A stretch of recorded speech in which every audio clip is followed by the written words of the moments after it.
Ciao a tutti, siamo qui per parlarvi del Ponte sul Torre, un'opera che da sola costa più di 20 milioni di euro, pensata prima degli anni 2000 e che doveva collegare l'uscita di Palmanova al distretto della Sedia di Manzano.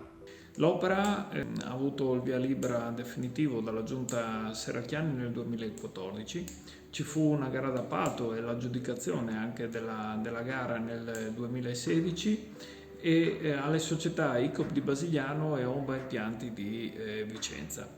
Nel marzo 2017 ci fu l'inaugurazione del cantiere da parte delle autorità locali e regionali tutte però di fatto il cantiere partì solo nell'agosto del 2017 con qualche mese di ritardo.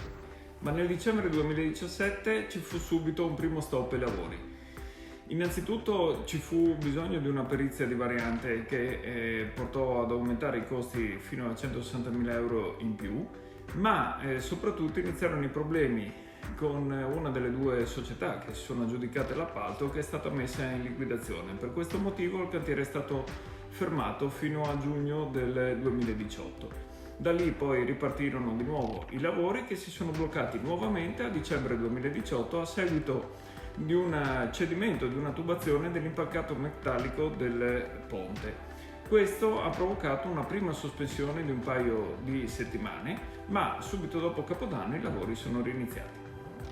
Questo ovviamente ha portato anche l'assessore Pizzimenti sul cantiere, che infatti il 6 febbraio 2019 ha potuto verificare lo stato dell'avanzamento dei lavori e si era detto molto soddisfatto e aveva definito come ottimale lo stato dell'avanzamento e addirittura prevedeva che entro l'estate del 2019 si potesse percorrere questo nuovo ponte e quindi fosse finalmente riaperto.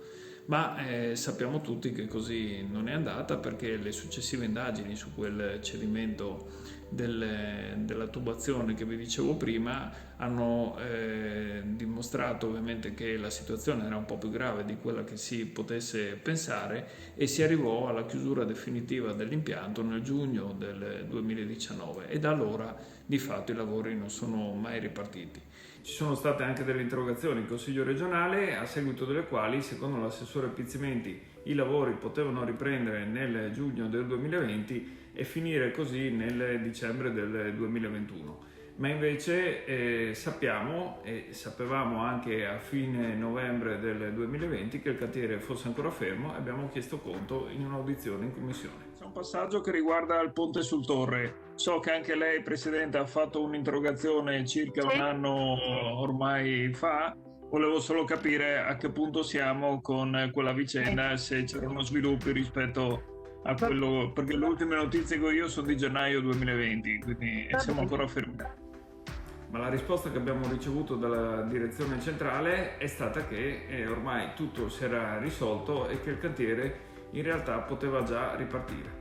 Adesso, nel febbraio 2021, il cantiere risulta ancora chiuso e i lavori non sono ancora ripartiti. Noi per questo siamo molto preoccupati, perché ovviamente tutti gli utenti di quella strada sono costretti a percorrere ancora il Ponte Vecchio, che era stato definito come inadeguato, tanto da doverlo sostituire.